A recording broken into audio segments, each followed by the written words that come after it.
Hi friends, నా వెనకాల కనిపిస్తుంది ఒక స్మాల్ స్కేల్ ఇండస్ట్రీ అనమాట. అంటే బుక్స్కి బైండింగ్ ఉపయోగించే అట్ట, అలాగే అట్ట పెట్టెలు అనేవి ఇక్కడ తయారు చేస్తారు.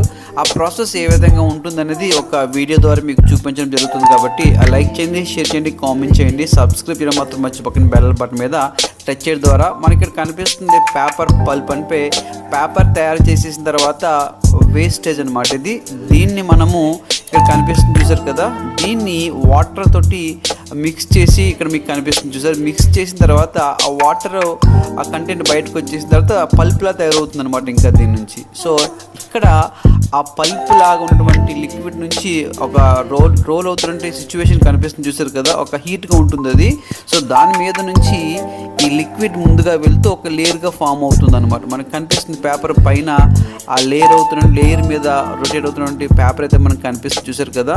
సో ఇది పేపర్ తయారీలో లాస్ట్ ప్రాసెస్ అనమాట. వేస్ట్ మెటీరియల్ నుంచి తయారు చేసే లాస్ట్ ప్రాసెస్ అనమాట ఇది. అంటే అట్టపెట్టెలు అంటే కాస్త తక్కువ రకమైన అట్టపెట్టెలు తయారు చేయడానికి ఈ పల్ప్ని ఉపయోగించి ఈ విధంగా సెపరేట్ చేస్తారనేది అక్కడ వాళ్ళు నాకు చెప్పడం జరిగింది. మనకు కనిపిస్తుంది ఆ లిక్విడ్లోంచి ఒక బెల్ట్ వెళ్తూ బెల్ట్ మీద సన్నగా ఒక లేయర్ ఫామ్ అవుతుంది అనమాట. ఆ ఫామ్ అయినటువంటి ఆ అట్ట ఇదిగో ఇక్కడికి వచ్చినప్పటికి ఈ రోలర్స్ మధ్యకి వెళ్తుంది. ఈ రోలర్స్ చాలా హీట్గా ఉంటాయి అన్నమాట. కాబట్టి అది ఏమవుతుందంటే ఆ పేపర్ చాలా స్ట్రాంగ్ అవుతుంది.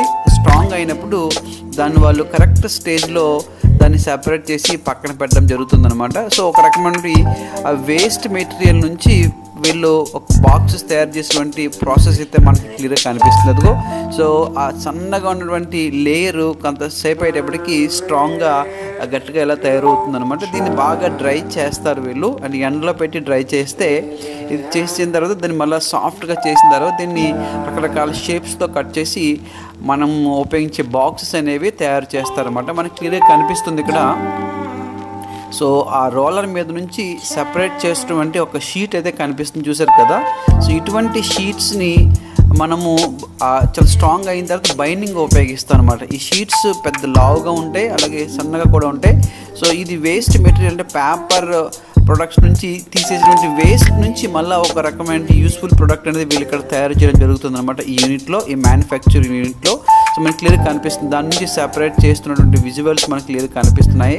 సో వీటిని బాగా ఎండలో డ్రై చేసిన తర్వాత కరెక్ట్ షేప్లో వీటిని కట్ చేసి వీటికి ఆ పైన ఒక రకమైన ప్లాస్టిక్ పేపర్ని మళ్ళీ స్టిక్ చేయడంతో చాలా స్టిఫ్గా ఉంటుంది. అండ్ వాటర్ పడ్డ దీనికి ఏమీ ప్రాబ్లం లేకుండా తయారవుతుంది అనమాట. సో దాన్ని మళ్ళీ రకరకాల షేప్స్లో కట్ చేసి బాక్సెస్, చిన్న చిన్న బాక్సెస్, మనం స్వీట్స్ కొంటాం కదా, ఆ కేక్స్ కొంటాం కదా, అటువంటి బాక్సెస్ అనేవి ఈ విధంగా ప్రాసెస్లో అవుతుంది అనమాట. దీనికి పైన ప్లాస్టిక్ కవర్ వేయడానికి ఇది ఒక మిషన్ అనమాట, ఇది ఇండస్ట్రీలో.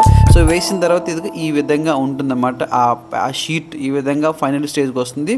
దెన్ వాళ్ళు రకరకాల షేప్స్లోని కట్ చేసి ఫైనల్గా ఒక చిన్న బాక్సు, పెద్ద బాక్సు షేప్ తీసుకురావడం జరుగుతుంది అన్నమాట. తీసుకొచ్చే ముందు ఈ విధంగా కట్ చేయటువంటి విధానం అయితే మనకు కనిపిస్తుంది మిషన్ మీద అనమాట. కట్ చేసిన తర్వాత కరెక్ట్గా షేప్ 4 వైపులా ఎంతవరకు కట్ చేయాలో అంతవరకు కట్ చేసిన తర్వాత దాన్ని మళ్ళీ ఆ పేపర్ని, ఈ షీట్ని బాక్స్ లాగా వీళ్ళు ఫోల్డ్ చేసే విధానం అయితే మీకు కనిపిస్తుంది. సో ఆ ప్రాసెస్లో ఈ విధంగా చేయడం అనేది జరుగుతుంది. ఆ కట్ చేసినటువంటి షీట్స్ మనకి చాలా కనిపిస్తున్నాయి ఇక్కడ. సో వీటిని మళ్ళా 4 ఎడ్జెస్ కూడా ఫోల్డ్ చేస్తే ఇదిగో ఈ విధంగా ఒక బాక్స్లా తయారవుతుంది అనమాట. చూసారు కదా. సో మన స్వీట్ షాపుల్లో కానీ లేకపోతే ఎక్కడైనా కొన్నప్పుడు ఇటువంటి బాక్సెస్ మనకి ఇస్తారు దీన్ని. సో వీటిని ఈ విధానంలో ప్రాసెస్లో మ్యానుఫ్యాక్చర్ యూనిట్లో తయారు చేస్తారన్నమాట. సో ఫస్ట్ టైం కనుక మీరు ఈ విధంగా చూసినట్లయితే లైక్ చేయండి. మనకు కనిపిస్తుంది చూసారు కదా. సో ఇది ఒక స్వీట్ షాప్ సంబంధించిన బాక్స్ అనమాట. So thank you for watching John sir Kakinada YouTube channel.